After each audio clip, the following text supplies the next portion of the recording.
Hello and welcome to Access Sportsnet Lakers, brought to you by your Toyota dealers. We make it easy. Allie Clifton alongside James Worthy, Mike Bresnan, Mike Trudell handling things from New York City. A tough one for the Lakers, who are now 4-3 on this 8-game road trip, one to play in Brooklyn on Tuesday. They fall to the Knicks, who have now won 6 in a row. And big game despite 23 combined points from Jalen Brunson and Karl Anthony Towns tonight.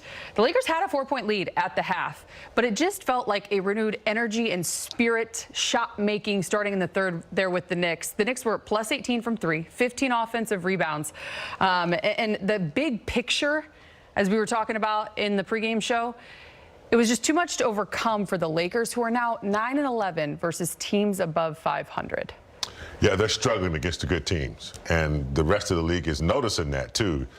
New York, they've been known, I think, for the last 5 games or so of keeping their opponents under 100 points. So Lakers score 100, but it was the 15 offensive rebounds, the extra possessions. You can't afford to do that against the Knicks team, especially when they're kicking it out, and, you know, Shamet is hitting threes. You got Hart, 20 points. He was 3 or 4 from 3. They hit their threes, and they got a lot of wide open ones. OG Anunoby, 4 of 8. So the Lakers, you know, sometimes they get a possession, and they don't value it. You know, sometimes I don't mind that long court pass, but sometimes when you need a possession, take your time and make the defense work. I thought they took some risk and then just couldn't defend or rebound in the third or fourth quarter. And New York, just a great defensive team, also knocked down plenty of shots to secure the win. Yeah, James, the Laker offense really disappeared in that second half. Only 44 points after halftime. And it's going to be hard to win any NBA game these days if that's how you come out after halftime. I thought they played well in the first half. That zone defense was kind of tricking the Knicks a little bit. Allie, as you mentioned, you know, not a great night for Jalen Brunson or Karl Anthony Towns. I mean, both those guys were whatever tonight. But it was, as you said, James, Anunoby with a good night on both sides of the court. Shamet, a huge bench production, surprisingly, for the Knicks. And the Lakers, here's where they get in trouble, Allie. If Phoenix wins tonight against the Clippers, the Lakers are now in 7th in the West. So now, with 2.5 months left in the regular season and 4 days before the trade deadline, the Lakers have to be really, really careful. They need to finish in that 4 to 6 range, if at all possible. You don't want to be in the play-in tournament for obvious reasons. The good news is they probably will make some sort of postseason, because 11 through 15 in the West, they're done. All 5 of those teams are punting. You can tell the rest of the season. But now it's all about what's the seeding for the Lakers for the final 2.5 months.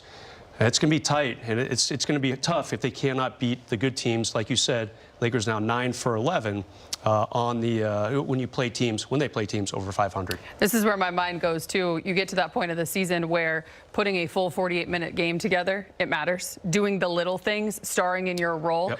And I mean this from the standpoint of, more times than not, you know what you're going to get from your stars. Tonight you get 52 combined from Luka and LeBron. But when you point out the others, OG Anunoby, the Harts, the Shamets, and you look at the Lakers, which I think it's one of those things too where Jake's been shooting the ball well. Marcus Smart has been shooting the ball well. It's not often you can say that Rui's not having a good night, but you look at the numbers and it was one of those make or miss moments, which didn't fall their way. But I think in totality, when you look at that third quarter, 38-26, you look at the numbers, just the energy that we were talking to that just flipped for New York. These are the things that matter. Yeah, it's not so. I mean, look, you definitely want to make shots, you want to execute, but it is the energy and the effort that you put forth. If you can't match the energy of the other team, it's going to be a problem. And you can't depend on 1 or 2 players to kind of pull you out of that situation. You could just tell that the Knicks were more aggressive, they're more physical, they're going after offensive rebounds, they weren't spectating, and the Lakers have to be able to match that. I'm not saying that they don't put forth an effort, but when you're trying to win a game, you have to match, you have to secure the ball. I thought a couple of turnovers kind of changed the momentum a little bit, and that's, you know, at this time of the year, they should be consistent in certain areas. And I think if they're going to move up, if they're going to sustain good play, they got to look at this game against a really good team and say, we cannot afford to make mistakes. We got to master energy. We can't give up 15 offensive rebounds. It just demoralizes your defense. And, you know, yeah, we need contribution from guys. We got to knock down shots when we're open. I thought we just had some open shots. Jake had some shots tonight, didn't go down. I think Marcus Smart, just, you're going to have some tough shooting nights, but there are other areas that you can compensate for that, and they just don't seem to be able to pick that up. Yeah, what do the Knicks have that the Lakers don't have, James? Two really good two-way wings that play on both sides of the court. Anunoby, 3 steals tonight. You kind of alluded to the Laker turnovers in that third quarter where the game started to get away from them. Anunoby had 2 fast break, easy buckets off turnovers. And Bridges, also a very good two-way defender. He didn't do a lot scoring-wise tonight, but nice plus-minus for him last time I checked. And it's a differentiation. It's a level up in today's NBA when you have 2 good defensive-minded wings who can also put the ball in the cup alley, and that's what the Knicks have. Now, the Lakers have plenty of offense, and I thought they played pretty well defensively. Giving up 112, that's fine on the road in New York towards the end of a long road trip. But this was the swing game. Now they're 4-3 on the road trip. They should beat Brooklyn in a couple nights. Brooklyn keeps losing by 50 to teams. But it would have been nice to get this just to guarantee at least a 500 record on this road trip. First closure point on the Knicks. They've certainly figured something out because it wasn't too long ago that there was a lot of noise surrounding that team, not to mention one of their star guys in trade rumors as we are talking about this. But I will say, you mentioned the Lakers. They don't really struggle necessarily often when it comes to offense, especially that of Luka Doncic, who is 2 assists shy of another 30-point triple-double. But I think the big thing here is his ability to rebound. And it wasn't too long ago for him as well, where intention on the glass, I think it was that night in Denver, he made sure to say that it was something he went into the game thinking about. And tonight, here he is yet again. And when you look at this list, most games with 30 points or more, 15-plus rebounds, a lot of centers on this list. Big a lot game. of centers, power forward or 2, with the exception one of small LeBron. forward. Yep. Yeah, all centers. And for Luka to, be in there and rebound, I mean, he's a big guard. Reminds me, Magic Johnson was a rebounding guard and could start to break. But to be amongst the Giants and willingly focusing on that, that's just a sign of a great player just looking to add to his talent already. Yeah, and obviously the shooting wasn't great for Luka tonight, but he found ways to get everyone involved and to keep his team in the game. 15 rebounds is no small feat for a guy who's not a 6'10" or 7-footer type of guy. And Allie, you know what the Lakers missed tonight? Austin Reeves. Austin Reeves. How'd you know? How did you know? I was going to go there next. And we were all a little bit, not fooled, but he was questionable. We were hopeful pregame when Mike Trudell gave the pregame hit from MSG. James, we're like, okay, there's AR shooting around behind him. Excited. And it was kind of, it seemed like there was a little bit of energy. Will the Lakers get back his 26.5 points per game? The answer is no, obviously. And 2 more days, they play Brooklyn. That would be a real nice game for him to come back, kind of get his legs under him. Brooklyn's not a very good team, obviously. They're going to be punting the rest of the season. Maybe, if he's healthy, he plays. But, James, maybe, the Lakers were like, hey, the Knicks are a really good team defensively. Yeah. Let's let him kind of get into a game where we know he can do 20 minutes, 25 minutes.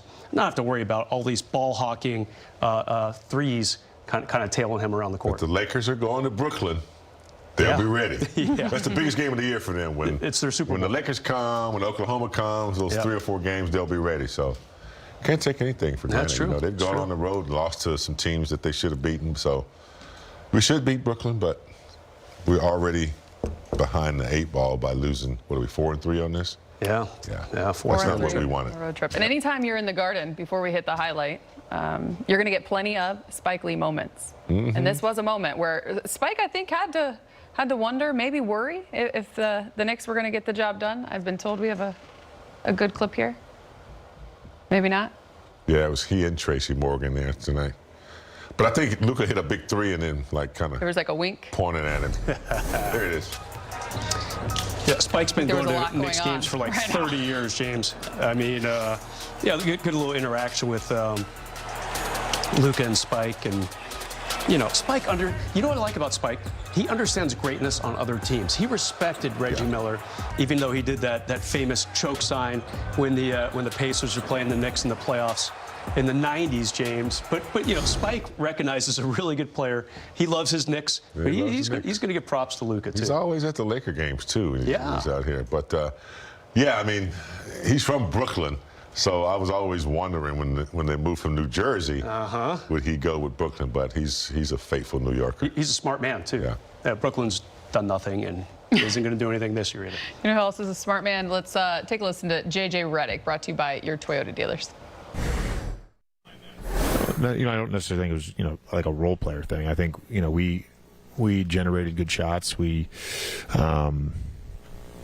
know, they're number one in the league in generating corner threes. A lot of that is, you know, Hart and Brunson pushing in transition and Bridges and Anunoby getting to those corners, and then the half court, they do a great job of, you know, multiple drives into the paint, and they generate corner threes that way.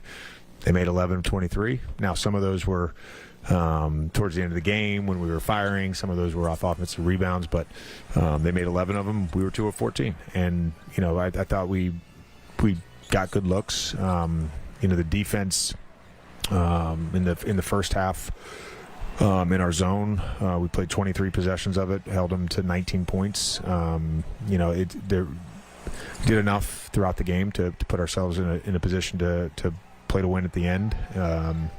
But yeah, the shooting, you know, that their shooting killed us, and our shooting didn't help us.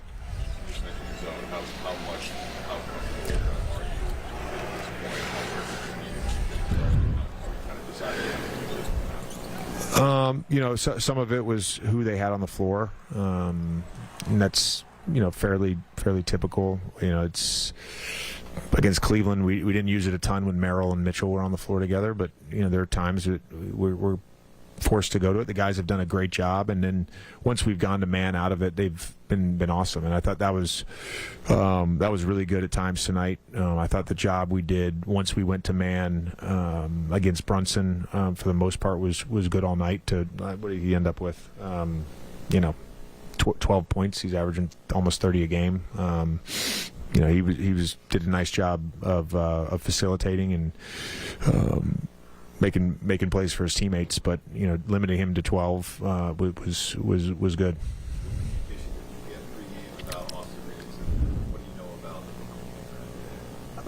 Yeah, I just would say he's game day to day, game to game, whatever you want to phrase it. We'll hopefully have him for Tuesday, but you know, he's got to feel 100% confident. Before the game was run, his name to the All-Star team. It was like 75 times in a row, but it's a pretty remarkable streak. You hear these numbers all the time. Like, do any of them stand out? Like, especially remarkable, and I guess put it in context with this one. Yeah, I mean the All-NBA streak and the All-Star streak, those two, if you think about like a star player, those, you know, not everybody gets to win MVP. You know, LeBron has obviously won some MVPs, but you know, when you think about a star player, their prime is their All-NBA, All-Star years, and you know, he's basically had a 20+ year prime. It's kind of unheard of. It is unheard of, uncharted, whatever you want to call it. But I mean, it's incredible. It's a testament to the work that he puts in.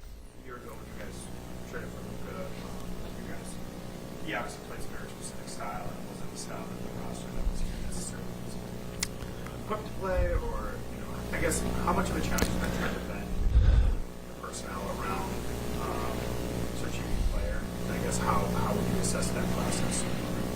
Yeah, I mean, we're right there in the playoff chase in the West, and you know, I think our guys have been great all season. They've really done a nice job of kind of responding to the ups and downs that a season presents, that is natural to the NBA cycle. And you know, I think whether you're a GM, a coach, a player, like, you're never going to look at a roster and say this is a perfect roster and all the pieces fit perfectly together. It's just it doesn't really happen a lot. The guys have done a great job over the last month, month and change of trying to play for each other and play good basketball together. Over the last few weeks, JJ, feels like starting third quarters and maintaining control of certain games hasn't been great. Did you notice about that tonight? Do you feel like there's any kind of like threat between start and third quarter? No, I can't. I would have to just look back at all the starts. The Cleveland one is the one that stands out the most, where they scored, I think, on 13 straight possessions or 12 straight possessions, whatever it was. Thanks, Coach. All right, thanks. How about this note, too? It's the first loss for the Lakers this season when leading at the half. Ooh. In case you missed that. Because that was about a 17-0 record. Yeah, they had a good run. Yeah. Defense can change that. Certainly can. Let's check out the highlight of this one. Get you out to New York City in case you